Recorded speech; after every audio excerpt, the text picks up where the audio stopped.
바쁜 아침 오늘장 관전 포인트 핵심만 짚어보겠습니다. 롤러코스터 장세. 이 표현이 이번 주를 가장 잘 묘사하지 않나 싶습니다. 급락 이후에 급반등의 전일장이었죠. 대외 변수가 일부 완화가 되면서 올랐고요. 코스피에서는 21개, 코스닥에서는 54개 종목만이 하락했던 하루입니다. 반도체, 여기에 더해서 코스닥 주요 종목들이 강세를 보였던 하루였죠. 오늘은요, 어제와 달리 분위기가 좀 다를 가능성이 있겠습니다. 시장의 중동 민감도가 다시 확대가 됐는데요. 유가가 급등 마감을 했고요. 미국에서 기술주 전반이 약세를 보였던 간밤이었습니다. 오늘도 시장 이해, 그러니까 시장 상황 이해를 위해서 지수 이야기부터 함께 들어가 보도록 하겠습니다. 역대급 급락 뒤에 나온 역대급 급등입니다. 하루 전 코스피 포인트 기준으로 증시 역사상 가장 큰 낙폭을 보여줬는데 어제는 반대로 증시 역사상 역대급 2위의 상승폭을 보여줬고요. 롤러코스터 장세, 롤러코스피라는 말에 공감이 갔던 하루였습니다. 장중에는요, 매수 사이드카도 발동이 됐고요. 코스닥은 증시 역사상 가장 큰 일일 등락률을 기록합니다. 보시듯이 IT 버블을 제외하고 대부분의 사례는 대외적인 충격 이후에 급반등세다, 패닉셀링 이후의 반등이다 이렇게 볼 수가 있겠습니다. 중동이라는 대외 변수의 일부 우려 완화, 여기에 정책도 시장에 지지를 해주는 역할을 해줍니다. 정부 어제 이런 입장을 내놨습니다. 사태가 장기화가 되면 100조 원 규모로 증시 안정 프로그램을 확대할 수 있다는 발언들이 나왔죠. 관련해서 대신증권은요, 이 증안펀드 같은 경우에는 코로나 팬데믹 당시에 10조 7천억 원 규모로 형성이 됐다고 합니다. 당시에는 시장에서 급반등이 나오면서 실제로 투입이 되지는 않았습니다만 존재 자체만으로도 심리적인 안정 효과가 있다고 봤습니다. 어제 상승폭이 워낙 가팔랐기에 V자 반등, 그 이후에 대한 고민들도 좀 커지고 있죠. 관련해서 KB증권의 리포트가 눈에 띕니다. 이번 조정, 고점 대비 한 19% 정도의 조정이었죠. 관련해서 KB증권은요, 경기 사이클 확장 국면에서는 코스피 하락폭 대체로는 마이너스 20%의 내외라고 강조를 합니다. 뿐만 아니라 과거 패닉셀링 이후에 바닥 시그널인 경우가 많았다고 언급을 합니다. 다만 보시듯이 V자 반등보다는 W자 반등의 빈도가 더 높다고 강조를 합니다. W자 반등의 빈도가 더 높다. 바닥을 다졌대 안도하지는 말고 여진, 그러니까 한 번 더의 눌림을 소화하는 과정이 남을 수도 있다. 이런 맥락으로 좀 풀이가 되죠. 그런 만큼 균형 잡힌 전략이 중요한 시점이 아닌가 이런 생각도 듭니다. 이례적인 구간을 지나가고 있는 시장, 외국인 수급도 좀 헷갈립니다. 급락 2일차였던 4일에 외국인은 선물을 2조 2천억 원대로 순매수했지만 어제는 보시듯이 외국인이 선물을 2조 5천억 원가량 다시 덜어내기 시작합니다. 한 발 들였다가 빼는 오락가락 수급의 이유, 잠시 후 전문가에게 질문으로 던져보도록 하고요. 앞서 체크를 해봤던 키워드, 더블자 패턴 가능성의 외국인의 선물 매도, 새벽 분위기는요, 이런 불안감과는 좀 다르기를 바랬지만 시장은 다시 중동이라는 키워드를 민감하게 반영합니다. 새벽에 나온 중동 헤드라인들을 좀 모아봤습니다. 호르무즈를 두고는 봉쇄 의도는 없었다는 발언들도 있었지만 이란의 유조선 공격 소식이 유가를 움직였죠. 여기에 미국과 이란의 대화 기대감 역시 후퇴가 됐고요. 이라크에 주둔 중이던 쿠르드 민병대가 이란 공격을 개시했는지를 두고는 외신별로 이야기하는 바가 다 다르지만 트럼프 미국 대통령 이 공격을 지지한다고 언급을 합니다. 미국이 쿠르드족을 통한 대리 지상전을 진행하는 것 아니냐는 관측도 마찬가지로 간밤에는 투자 심리에 좀 부담이 됐습니다. 관련해서 유가가 급등을 했습니다. 장중 2025년 1월 이후 처음으로 80달러 선 위로 올라오게 됩니다. 그래도 다행히 우리 시각 기준으로 6시 기준으로 봤을 때 상승폭을 조금 축소하면서 79달러 선에서 움직이고 있습니다.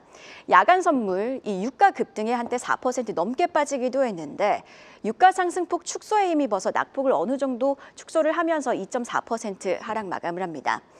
유가 급등으로 미국 정부가 시장 안정화 대책을 발표하지 않을까 하는 기대감이 일부 이런 움직임에 작용을 한 건데요.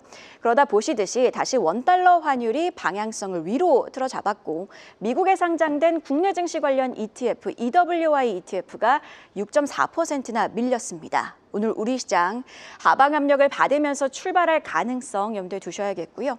결국 미증시처럼 아시아 시장에서의 유가 방향성이 장중 분위기, 그러니까 냉온탕을 결정하지 않을까 싶습니다. 반도체와 관련해서도 부담 요인은 있습니다. 블룸버그의 보도와 함께 확인해 보시면요. 미국이 글로벌 AI 칩 수출 허가제 전면 도입을 검토하고 있다라고 언급을 합니다.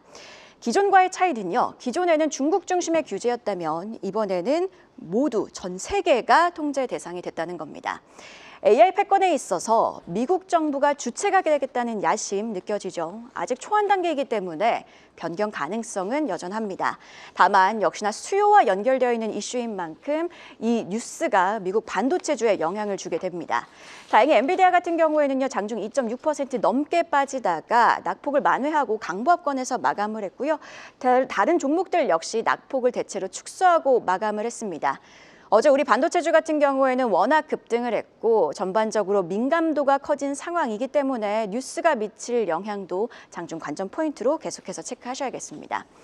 전일장 또 한 가지의 특징은요. 코스닥의 상대적인 강세입니다. 수급에서도 특이점이 좀 포착이 되죠. 외국인과 기관, 코스닥을 중심으로 동반 순매수세가 유입이 되고 있습니다. 지금 보시듯이 5거래일 연속으로 순매수세가 유입이 되고 있는 건데요. 시장 자체를 강하게 움직이고 있는 동력은 역시나 정책 기대감입니다. 여기에 더해서 수급적으로 봤을 때 코스닥 액티브 펀드 역시 출격을 앞두고 있는데요. 수급적으로 코스닥 시장에 새로운 큰손들이 등장하게 되는데 일정적으로 보자면 3월 10일과 17일이 새로운 상장 예정일로 보입니다. 미래에셋증권 관련해서는요. 시장이 일부 종목 가편입을 기대하고 있고 이 가편입에 대한 기대감이 어제 시장에 반영이 됐다라고 분석을 합니다. 그래서 잠시 후에 증권가에서 거론되고 있는 구체적인 편입 종목은 안혜수 캐스터와 함께 확인해 보도록 할 텐데요. 수급적인 요인 외에도 코스닥 주요 축들을 움직이는 요인들도 여전합니다. 반도체 소부장 관련해서는 반도체 업황과 관련된 기대감 유효하고요. 2차 전지주와 바이오주는 단기적으로 봤을 때 이벤트 일정도 남아 있습니다. 마지막으로 애프터마켓에서 강했던 신재생 에너지주 함께 확인을 해보도록 하겠습니다. KRX 한국거래소와 넥스트레이드의 괴리율을 좀 비교해 보니 하나솔루션이 정규장 대비해서 애프터마켓에서 8.9% 상승폭을 키우면서 마감을 했고요. SK이터닉스도 5%, CS윈드까지 2% 상승 마감합니다. 특정 뉴스가 재생에너지주를 움직였다기보다는 대한에너지원으로서의 역할이 부각되면서인데요.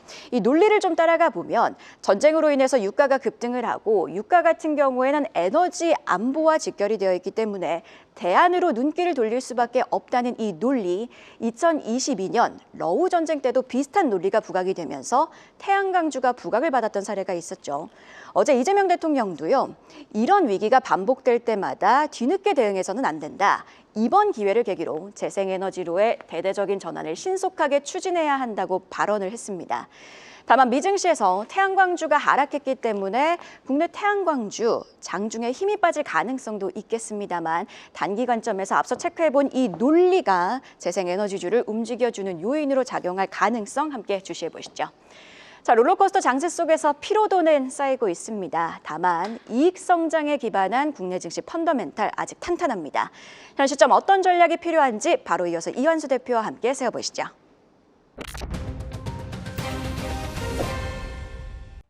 우리 시장 변동성 구간을 지나가고 있습니다. 오늘도 현명한 전략이 필요할 텐데요. 이분과 함께합니다. 이완수 그레너리 투자자문 대표 나오셨습니다. 대표님 어서 오세요. 네, 안녕하십니까. 대표님 지난번 배웠을 때 이런 말을 해주셨어요. 시장의 파티는 아직 끝나지 않았다 강조를 해주셨는데 그 사이에 우리 시장 파티를 진행하고 있었는데 롤러코스터를 탔습니다. 굉장히 큰 변동성을 보여주고 있습니다.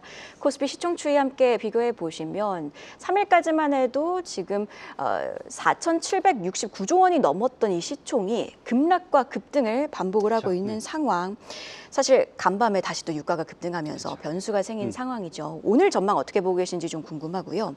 그리고 중장기적인 시나리오, 아직 파티는 끝나지 않았다. 이렇게 의견을 고수하고 계신지도 좀 궁금합니다. 네. 사실 뭐 롤러코스터 장세 보시면서 최근에 이제 주시장이 현기증이 나요. 이제. 현기증이 나시죠. 네. 근데 저희도 이제 뭐 스포츠 게임 할 때도 똑같은 말을 해요. 이것도 경기 하나 일부다. 이것도 이제 금융시장의 하나 일부로 보시면 될 것 같고요. 이거 자체가 뭐 금융시장을 망가뜨린다든지 그렇게 공포감을 느낄 필요는 없을 것 같다. 저는 이제 이렇게 지금 보여지고요. 예를 든다면은 지금 이제 뭐 주시장이 하루하루가 지금 다르긴 하지만은 일단 중요한 것은 이번 이란 사태가 국내에 미치는 영향이죠. 전반적인 영향은 공포감을 느낄 수준은 아니다. 분명. 그리고 좀 과장된 게 아니고 과장된 게 아닌가. 그리고 국내 증시가 좀 과민 반응을 하고 있다. 저는 좀 이렇게 지금 보여지고요. 이미 말씀하셨듯이 그런 측면 이후에는 국내 증시 어떤 견고한 펀더멘탈이라든지 이런 부분들을 좀 감안하시면 될 것 같아요. 가장 먼저 제가 이제 말씀드리고 싶은 것은 이란 사태에 대해서 공포감을 사실 느낄 필요가 없거든요. 왜냐하면은 제가 이제 가장 크게 많이 보는 부분들이 시장에서 첫 번째가 뭐냐면 국제 유가가 급등을 하게 되면은 뭐 120달러까지 얘기를 하고 있더라고요. 이게 경기 침체, 특히 국내 기업들 어떤 생산성 문제까지 다 엮일 수 있지 않을까 이렇게 지금 우려를 하고 계신데 제가 뭐 큰 흐름으로 본다라고 그러면은 지금 국제 원유 시장은 수요자 중심의 시장입니다. 공급자가 아닙니다. 그러다 보니까 옛날같이 지정학적 리스크에 사실 공급이 좀 어느 정도 휘말린다고 그래서 유가가 어떻게 보면 이제 글로벌 경기 침체를 이어간다라고 보기는 사실 어렵다라고 지금 보여져요. 예를 들면 국내 같은 경우도 지금 비축량이 뭐 4개월 정도로 얘기하는데 어제 뭐 정부에서 점검한 결과로는 좀 8개월까지도 지금 비축량이 있다라고 얘기할 정도고요. 그 다음에 지금 생산 자체가 과잉 공급이거든요. 네, 그리고 호르무즈 해협을 봉쇄한다고 그래서 국제 유가가 전반적으로 앞으로 이제 생산이 완전히 뭐 중단된다 이런 컨셉이 아니라 지금 호르무즈 해협 같은 경우에는 사실 어떻게 보면은 이란 정부의 어떤 리더십이 지금 붕괴되면서 사실 컨트롤이 안 되는 상황이거든요. 그리고 어제 같은 경우에는 호르무즈 해협이 아니라 페르시아만 전체에 사실 그 동시다발적인 뭐랄까 좀 이 통제가 안 되는 이제 공격 때문에 좀 유주선이라든지 상선들이 공격을 받은 부분인데 저는 이 부분은 시간이 지날수록 지금 미국에서 얘기하는 게 미 군함을 파견해서 통제를 하겠다. 과거에 이제 우리가 파나마 운하를 미국이 통제하듯이 앞으로 중동 지역에서 미국의 핵심 자산은 제가 보기에는 호르무즈 해협을 통제하는 게 또 되지 않을까 이렇게 지금 보여지고 있어요. 그래서 국제 유가가 저는 뭐 80달러 어제 넘어갔다가 다시 또 내려왔거든요. 80달러 이상만 안 넘어가면은 제가 보기에는 그렇게 글로벌 경기에 대한 파장은 그렇게 크지 않다 이렇게 지금 보여지고요. 두 번째는 이 전쟁이 장기화됐을 경우에 미국의 리더십도 붕괴될 수가 있고 중동 지역의 전반적인 전운이 계속 전 세계에 영향을 미칠 수 있다 보는데 저는 좀 뭐 장기화된다 하더라도 미국의 리더십이라든지 뭐 전 세계 어떤 경기에 대한 영향은 그렇게 크지 않을 거다. 왜냐하면 이미 지금 중동 지역에서 기존에는 사실 이란이 중동 지역 내에서 리더십을 발휘했거든요. 아랍 연맹이. 그런데 지금 보시면 일단은 뭐 하메네이부터 시작해서 다 지금 제거된 상황에서 리더십은 사라졌고요.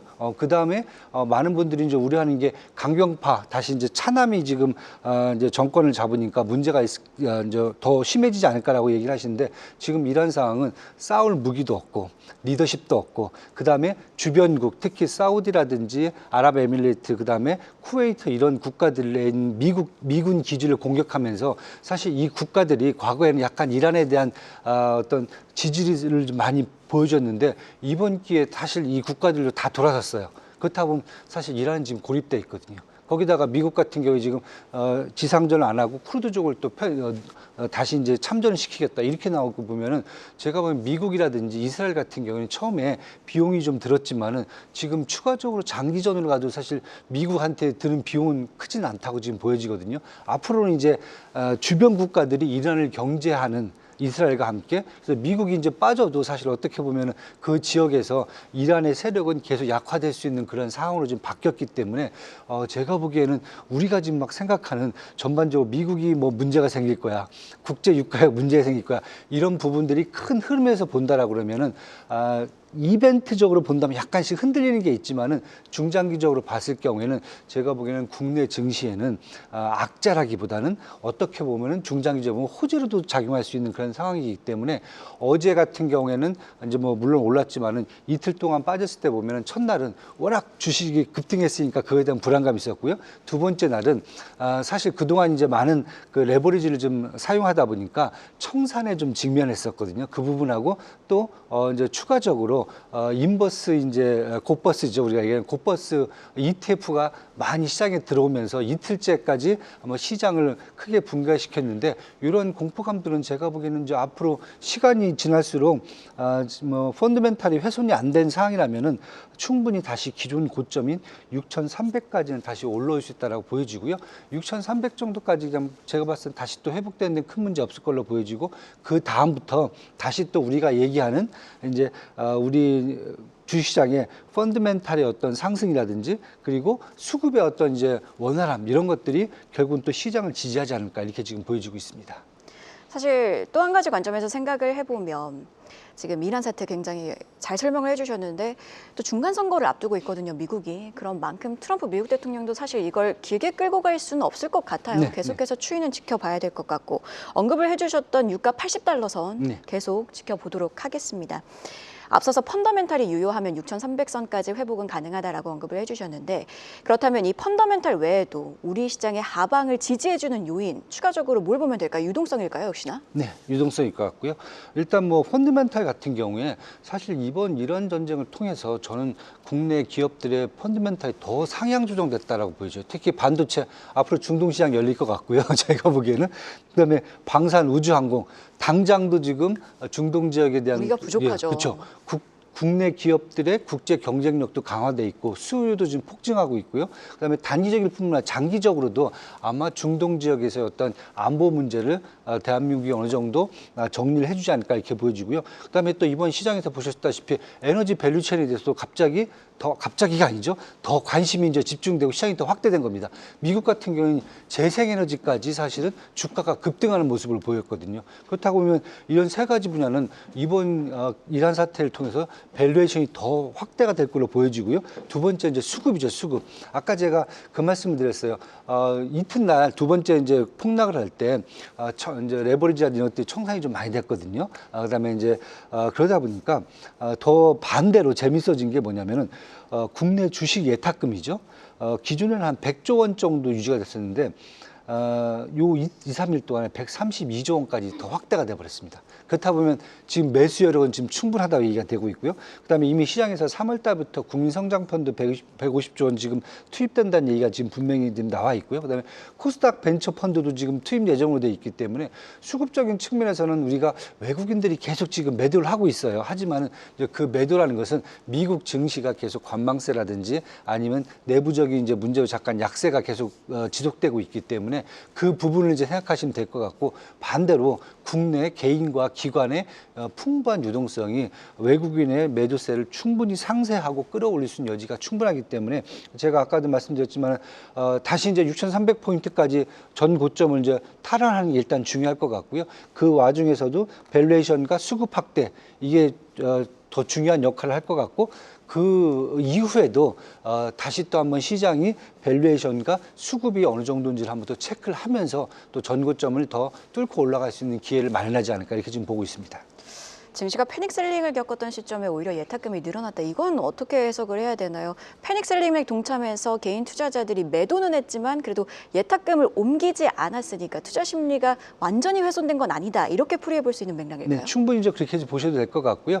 계속 지금 금리 시장에서 자본 시장으로 돈이 지금 계속 이동을 하고 있거든요. 국내 같은 경우 그게 지속되고 있고 그다음에 사실 약간 좀 재밌는 게 약간 폭락하면서 고버스에 넣으셨던 분들이 좀 일부 탈출을 좀 하셨어요. 네. 뭐 수익이 나셨던 손실이 나셨던 일부는 청산이 됐고 또 어떤 분들은 또 추가로 또 매수하신 분도 있었거든요. 근데 중요한 것은 청산된 게 더 많았고요. 그 다음에 그동안 이제 시장에다 공매도를 쳐놨다든가 아니면 전반적으로 이제 우리가 이제 그 대차 잔고를 썼던 분들이 자동 청산되는 부분도 꽤 있었어요. 그 다음에 아니면 청산이 불안해 갖고 미리 빼시는 분도 있었어요. 그분들이 사실 현금으로 다 움직였다는 거죠. 그렇다고 보면은 주시장이 좀 빠졌을 때 현금력이 더 강화되면서 어떻게 보면 시장을 더 받치는 요인이기 때문에 이게 되게 수급적인 측면에서 본다면 되게 견고하다는 거죠. 아니면 다른 우리가 과거 같은 이런 시장이 했다면은 예탁금에서 돈이 빠져갖고 다른 데로 움직여 버렸거든요. 근데 움직이질 않고 그대로 예탁금에 남아 있다는 거죠. 그만큼 시장에 대한 기대감은 충분하다라고 좀 보시면 될 것 같아요. 언급해주신 내용들 지금 수급도 탄탄하고 펀더멘탈도 탄탄한데 사실 간밤에는 반도체 관련해서 변수가 등장을 했어요. 블룸버그의 보도를 보니까 기존에는 미국 정부가 중국을 중심으로 반도체 칩, 그러니까 AI 칩 수출 통제를 진행을 했다면 이제는 이 범위를 넓혀서 전 세계를 대상으로 전면 수출 허가제를 검토 중이다라는 내용이 나왔습니다. 트럼프 행정부는 참 명확해요. 이 AI 패권 역시 우리가 하겠다. 아메리카 퍼스트를 외치고 있는 상황인데 이게 사실 수요랑 직결되어 있다 보니까 반도체 투톱 입장에서는 좀 부담스러운 요인 아닙니까? 네, 맞죠. 네, 부담스럽긴 한데 저는 제가 보기엔 미국의 정책은 미국 정책대로 갈 것 같고 앞으로 글로벌 반도체 시장의 트렌드를 본다라면은 삼성전자, SK 하이닉스 전혀 문제가 없지 않을까. 왜냐하면 최근에 이제 글로벌 AI 이제 동향을 좀 본다라고 그러면 첫 번째가 뭐냐면은 AI의 어떤 수요가 분야가 지금 다양해졌다는 거죠. 그러면서 수요가 폭증을 하고 있다. 기존에는 우리가 잘 아시는 학습하고 추론 쪽에 주로 이제 AI 산업이 집중됐다고 그러면 최근 들어서 보시면 자율주행이라든지 우주항공, 피지컬 AI, 제약바이오까지 이러한 AI의 어떤 분야가 다양해지면서 수요가 급증했다는 거고요. 두 번째는 미국이 이제 계속 독점을 자기들은 유지를 하겠다고 하는 이유가 딴 게 아닙니다. 지금 AI 산업 자체가 글로벌로 지금 확산이 되고 있어요. 그러니까 중국, EU, 일본, 한국, 대만, 뭐 우리가 아는 웬만한 주요국들은 다 지금 AI 산업 확대를 위해서 지금 정부가 지금 적극적으로 다 나설 정도잖아요. 그러다 보니까 미국이 이건 틀어막는다고 해서 되는 분야는 아닌 것 같아요. 만약에 미국 내에서 산업이 발전 안 된다고 하면 다른 나라에서 그 산업을 또 움직일 수가 있기 때문에 그렇다고 보면 이런 AI 수요는 계속 지금 글로벌적으로 폭증을 하고 다양한 부분에서 폭증을 한다라고 보면은 저는 삼성전자, SK 하이닉스를 뭐 당장 뭐 미국 정부가 자국 내 AI 산업을 막는다고 그래갖고 그렇다고 해서 삼성전자, SK 하이닉스는 미국뿐만 아니라 전 세계적으로 사실 제가 보기에는 앞으로 공급을 한다라고 그러면은 크게 어떤 밸류에이션이 훼손되지는 않을 거다. 예를 들면 올해 2026년도 SK 하이닉스, 삼성전자의 어떤 공급 플랜이 이미 다 끝났습니다. 그러니까 수주가 다 끝났어요, 이미요. 2027년도 수주를 받고 있는 상황이거든요. 그렇다고 보면 사실 아직까지 밸류에 대해서는 삼성전자, SK 하이닉스는 기존의 어떤 전망치를 계속 유지해도 문제가 없다. 저는 이렇게 지금 보고 있습니다. 또 블룸버그 보도를 보니까 이 뉴스 자체가 지금 초안이라고 합니다. 언제든 바뀔 수 있는 내용이기 때문에 계속 주시해 보도록 하고요. 자, 그리고 어제 시장을 좀 비교해 보면 코스닥의 상대적인 강세가 눈에 띄었습니다. 특히 액티브 펀드 출범에 대한 기대감도 여전한 상황인데요. 액티브 ETF 편입 예상 종목 안에스 캐스터가 정리했습니다. 함께 확인해 보시죠.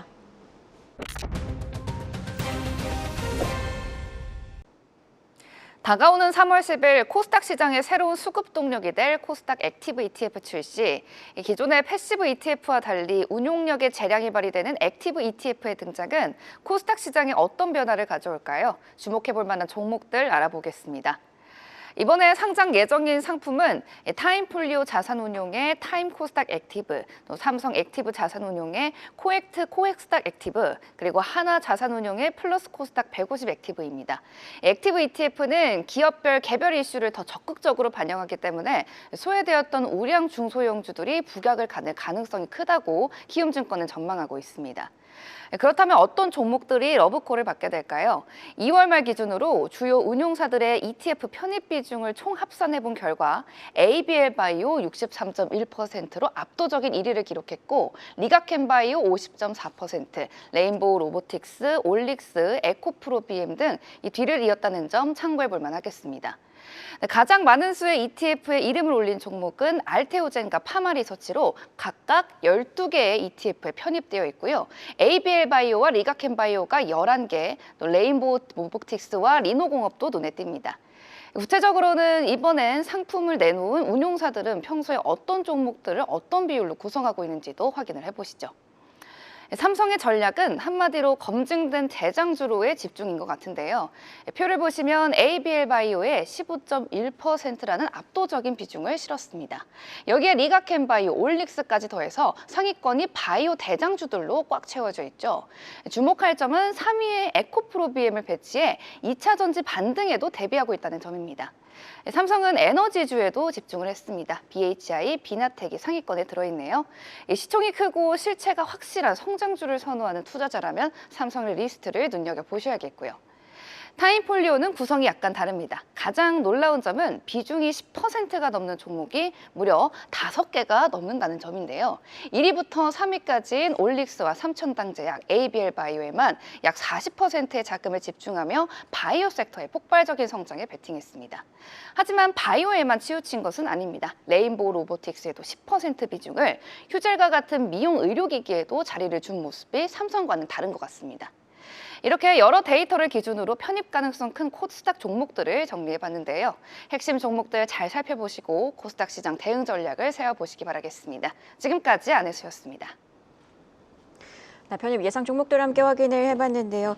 대표님 이전에도 코스닥으로의 수급 변화 가능성 주목을 해주셨습니다. 네, 맞습니다. 그리고 지금 액티브 ETF가 출범되면 또 다른 큰 손들이 등장을 네. 하게 되는 건데 얼마나 상승 탄력이 되어줄 수 있을까요? 저는 되게 긍정적으로 지금 보고 있고요. 사실 이제 뭐 코스닥 시장 우리가 계속 문제점이 많기 때문에 그동안 외국인이라든지 기관들이 사실 투자를 하기에 되게 껄끄러운 상황이었거든요. 근데 최근 들어서 이제 정부가 계속 제도 개선을 추진하면서 코스닥도 이제 분리 운영될 거고요. 그다음에 뭐 자사주 소각 의무화도 지금 생겼고요. 그러다 금감원에서 지금 상장 관리 요건을 강화하면서 올해 안에 한 200개 종목을 퇴출할 예정이거든요. 그렇다고 보면 사실 코스닥 시장 같은 경우는 시간이 갈수록 지금 중요한 것은 일단 투자할 만한 종목들이 이제 생긴다는 거죠. 예, 그리고 대신에 이제 많은 종목들이 퇴출되면서 요건이 강화되면서 코스닥 내에서 사실 거래할 수 있는 종목들은 또 한정적이죠. 그런 상황에서 본다면은 투자가들이라든지 특히 기관이라든지 외국 입장에서 봤을 경우에는 사실 지수라든지 아니면 ETF로 투자하는 게 사실 어떻게 보면 당장에 있어서는 리스크를 분산할 수 있는 가장 좋은 방법이거든요. 그렇다고 보면 저는 일단 이런 상황에서 최근 뭐 한 일주일 넘게 한 2주 이상 지금 외국인들이 계속 지금 코스닥 시장을 지금 매수를 하고 있거든요. 이 와중에서도요. 그러다 보면은 저는 당분간은 코스닥 블루칩이죠. 코스닥 내에서도 블루칩에 자금이 집중될 거다. 그래서 아까 나오셨던 뭐 시가총액 순위를 지금 보신다면 뭐 알테오젠부터 리가켄바이오, 뭐 파마리서치 쭉 나오잖아요. 네, 그 부분에서 당분간 자금이 집중될 수 있기 때문에 결국 대형주에 자금이 집중된다면 코스닥 지수가 상승하는데 아주 긍정적으로 지금 영향을 미칠 수 있을 것 같고요. 두 번째는 이제 일단은 당장은 블루칩이 되겠지만은 이번에 코스닥 시장을 어느 정도 제도 개편을 하면서 새롭게 이제 IP죠. 추가로 IP하는 기업들의 퀄리티가 되게 좋아졌습니다. 기존과 같이 뭐 그냥 무조건 뭐 해주는 게 아니라 이번에는 되게 선별을 좀 많이 하기 때문에 예를 들면 어제 그저께 같은 K뱅크도 지금 코스닥 시장에 입성을 했고요. 앞으로 이제 퓨리오사 AI라든지 뭐 인벤테라 코스모 로보틱스라든지 한패스 같은 것들만 해도 당장 이번 달에 지금 IPO 상장을 좀 앞두고 있거든요. 그렇다고 만약에 ETF로 자금이 좀 크게 들어왔을 경우에는 제가 보기에는 한쪽에서는 이제 블루칩을 담을 수가 있겠지만은 한쪽에서는 이렇게 새롭게 IPO로 들어오면서 시장에서 좀 기대감을 갖는 종목들이 우선적으로 혁신적인 기업으로서 혜택을 받을 수 있는 구조까지 마련해 줄 수가 있기 때문에 저는 이렇게 본다면 코스닥 지수에서 이제 많은 분들이 이제 우려하시는 게 뭐냐면 한 번에 다 퇴출되고 블루칩 위주로만 가면은 어떻게 보면 코스닥 시장이 또 망가질 수 있지 않겠는가, 워낙 차별화가 될 수 있지 않냐 하는데 쏠리면서. 예, 네. 근데 제가 보기에는 쏠림 현상이 아니라 코스닥에서 투자할 만한 기업들이 이제 평가를 받을 수 있다라는 그러한 측면을 본다라 그러면은 저는 코스닥 시장이 더 지수가 올라갈 수 있는 그러한 기회가 되지 않을까 이렇게 지금 보고 있습니다. 앞서 K뱅크 상장 언급해 주셨는데 오늘 같은 경우에는 모델 한혜진 그리고 장윤주가 소속되어 있는 ST미 또 코스닥에 네. 상장을 하죠. 수급 잠깐 한 발 더 들어가서 확인을 해보면 언급을 해주신 것처럼 외국인이 최근에 계속해서 코스닥을 사고 있고 기관 매수세도 유입이 되고 있는데 사실 외국인 수급 참 헷갈려요. 네. 왜냐하면 낙폭이 깊었던 날에는 선물을 또 2조 2천억 원 가량 사들면서 코스피 시장의 상승 가능성을 보고 있나라고 생각을 했더니 또 하루 뒤인 어제 같은 경우에는 그렇죠. 네. 다시 또 선물을 2조 5천억 원이나 팔았습니다. 이렇게 오락가락하는 이유는 어디에 있습니까? 뭐 오락가락이 뭐 어제 그저께만 하루만 그런 거 외국인도 같고요. 갈피를 못 잡는 걸까요? 네, 왜냐하면 뭐 코스피 시장에서 외국인들이 한 2월 중순 이후에 계속 지금 매도세예요. 그러니까 뭐 엄청난 금액을 매도하는 게 아니라 뭐 몇천 원 매도하다가 어떤 날은 개인이 좀 많이 받아주면 뭐 한 몇 조 원 매도하고 왜냐하면 사실 제가 아까도 초기 말씀드렸지만 미국 증시가 그렇게 지금 강세가 아니거든요. 트럼프 행정부의 어떤 정책적 불확실성, 그다음에 AI 산업에 대한 우려감 이런 것 때문에 계속 미국 시장이 지금 관망세라든지 아니면 약세를 움직이다 보니까 외국인들이 국내 시장에서 지금 자금을 계속 이제 회수하는 부분이 이제 계속 눈에 보이거든요. 회수를 하면서 과거에는 주가가 빠지면 좀 불안하니까 사실 선물을 매수를 했었거든요. hedge 방법으로. 근데 최근 들어서는 국내에서 현물을 매도하면서 동시에 선물도 매도를 합니다. 그러니까 현물 매도하면서 주가가 빠져갖고 주식이 가격이 빠져갖고 손실 나는 만큼 선물 매도로 또 메꿔내는 거거든요. 그 방법을 지금 계속 쓰고 있습니다. 그래서 저는 어제 그저께 하루 정도 포지션이 약간 그때는 좀 흔들렸긴 했는데 앞으로 계속 저는 이 방법은 제가 보기에는 미국 증시 한 1분기 정도까지는 제가 미국 증시 약세를 좀 보고 있거든요. 그렇다고 보면은 국내 시장에서 한 1분기까지는 계속 현물 매도 그다음에 선물 매도 방식을 계속 쓸 수 있을 것 같고요. 도중에 한 번씩 조금씩 흔들릴 수 있다. 그런데 국내 투자가분들은 외국인들이 판다고 해서 이걸 국내 증시 어떤 하락이다 이러고 보시지 말고 제가 아까 말씀을 드렸어요. 외국 투자가들은 분명히 지금 그러한 성향을 갖고 있는데 반면에 국내에서 갖고 있는 수급이라든지 개인이라든지 기관의 수급이 너무 좋기 때문에 이 부분을 충분히 상쇄를 하고 지금 시장이 끌고 올라가기 때문에 어떻게 보면 저는 더 견고하게 시장이 올라갈 수 있다 이렇게 지금 보고 있습니다. 그렇다면 코스피랑 코스닥 중에서는 어느 쪽에 조금 더 무게를 두고 계실까요? 당장은 일단은 코스피는 전고점 올라오는 거에 이제 무게를 두는 거고요. 코스닥 같은 경우에는 계속 지금 아직까지 지난번 코스피와 마찬가지로 코스피처럼 6,300까지 어떻게 보면은 지수가 충분히 올라오지 못했거든요. 앞으로 성장성을 더 본다면 사실 저는 이제 코스피 쪽에 조금 더 성장성을 더 보고요. 투자를 하실 때 요 말씀은 제가 계속 드려요. 될 수 있으면 대형주하고 코스닥은 블루칩하고 아니면 ETF를 중심으로 투자를 하시는 게 당분간은 어떻게 보면 변동성을 충분히 감내할 수 있는 그런 방법이 되지 않을까 이렇게 지금 말씀을 드리고 있습니다.